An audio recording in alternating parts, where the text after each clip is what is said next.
आमे समस्ते जानिछे निम गछर पत्र रे अनेक औषधीय गुण रहिछि। एहा पाटी को खूब पिता लागुथिले भी शरीर पई अनेक उपकारी। हेले केवल निम पत्र नुहे, एहार फूल, छेली और चेर रे मध्ये अनेक औषधीय गुण भरी रहिछि। आसंतो एही औषधीय गुण गुडिक विषय रे जानिबा। नंबर 1, निम पत्र रे डायबिटीज भलो करिवार क्षमता रहिछि। निम गछर कण पत्र रस किबा पत्र को सकाळु खाली पेट रे चोबाई खाइले ब्लड सुगर नियंत्रण रे रहिथाय। कण निम पत्र किबा फूल को चोबाई खाइले पेट रे कृमि मध्ये दूर हुए। नंबर 2, निम पत्र और फूल रे प्रचुर मात्रा रे प्रोटीन, फैट, कैल्शियम एवं एमिनो एसिड रहिछि, जहा शरीर रे पाचन प्रक्रिया को नियंत्रण करे। तेणु निम पत्र को निज खाद्य रे शामिल करंतु। नंबर 3, निम फल रे विटामिन ई और फैटी एसिड भरपूर रही थाए। फल रे शुष्क त्वचा रे सुधार आनी थाए। एहा सह निम तेल शरीर रे एक्जिमा लक्षण दूर करि थाए।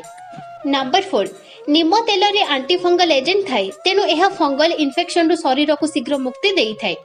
नंबर 5, निम पत्र को पानी रे फुटाई सेही पानी रे मुंड धोइले रूपी कमिबा सह केश झड़िबा मध्ये बंद होई थाए।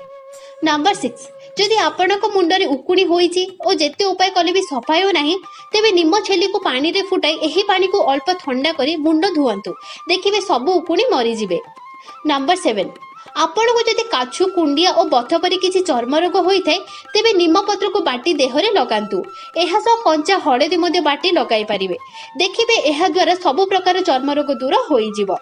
नंबर 8, एक मुठा निम फूल को पानी रे फुटाई सेथिरे अल्प लेंबू रस और मुहु मिसाई खाइले एहा शरीर रे जमी थिबा अत्यधिक चर्बी को नष्ट करि थाए। फल रे शरीर रो मोटापन कमी जाए। तो आपण माने जानती जे लिंब गछर अनेक औषधीय गुण मध्य रहिछि। एही लिंब पत्र, फूल एवं फल माध्यमरे अनेक रोगर उपशम मध्य होइथाए। तेबे बंधु माने एही भिडियोटी आपणଙ୍କୁ अनेक लाभ देई पारे, सेति पई भिडियोटी को स्किप न करी शेष पर्यंत निश्चय देखतु। तेबे बंधु माने जदि आमे ज्योतिष शास्त्र अनुसारे देखिबा तो औषध गछठारु मध्य अधिक महत्व लिंब गछर रहिथाए। शास्त्र रे लिंब गछको त्रिवेणी बोली कुहा जाय थाए। आपण माने जानती जेपरी ब्रह्मा, विष्णु एवं महेश्वर एही तीनी देवतांकु त्रिदेव बोली कुहा जाय थाए, सेहीपरि लिंब गछ, औषध गछ एवं बर गछ एही तीनोटी गछकु त्रिवेणी बोली कुहा जाय थाए। लिंब गछकु मां दुर्गांकर स्वरूप बोली माना जाय थाए। सेथिपाई आम हिंदू धर्म रे लिंब गछको पूजा मध्य करा जाय थाए। नवरात्रि समय एही लिंब पत्र द्वारा मां दुर्गा को पानी सिंचन करा जाय थाए। तेणु लिंब गछटी आध्यात्मिक दृष्टिरु, पौराणिक दृष्टिरु एवं आयुर्वेदिक दृष्टिरु लाभप्रद होइथाए। मां दुर्गांकर पूजारे एही लिंब गछर पत्रर बहुत अधिक मात्रारे प्रयोग होइथाए। जो व्यक्ति माने शनिकर कोप दृष्टिर शिकार होइछंती, शनि 7.5, शनि 2.5 किंबा शनिकर वक्र दृष्टिर शिकार होइछंती, सेमाने जदि एही लिंब डाल द्वारा हवन करंती, तेबे शनिकर कोप दृष्टि ठारू सेमानकु रक्षा मिलिथाए। बंधु माने शनि पीड़ा ठारू रक्षा पाइबा पई आपणଙ୍କୁ कोनोसी महंगा रत्न धारण करिवार आवश्यकता नाही, कारण एपरि व्यक्ति मध्य अछंती जेउ माने कि महंगा रत्न पिंधिबा पई निज पाखरे सेमानकर सेतिके आर्थिक स्वच्छलता न थाए। तेबे सेही व्यक्ति मानक पई एही उपायटी निश्चित भाबरे उपयोगी हेबो। बंधु माने लिंब गछर काठीरे माला बनाई आपण माने शनिवार दिन धारण करंतु। एपरि करिबा द्वारा शनिकर जेउ प्रकारर दोष लागिथिले भी, शनि 7.5 हेउ, शनि 2.5 हेउ, जेपरि कुप्रभाव रहिथिले भी ताहा तत्काल समाप्त होई जाइथाए।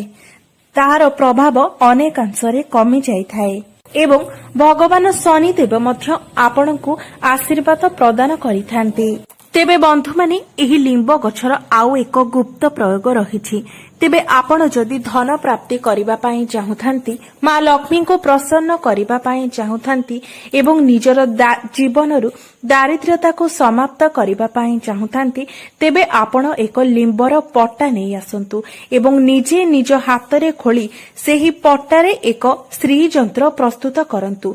बंधु माने लिंब काठरे जो श्री यंत्र बना जाइथाए ताहा कोनोसी साधारण श्री यंत्र होई न थाए। एहा साक्षात मां लक्ष्मीकर आशीर्वाद पालटी जाइथाए।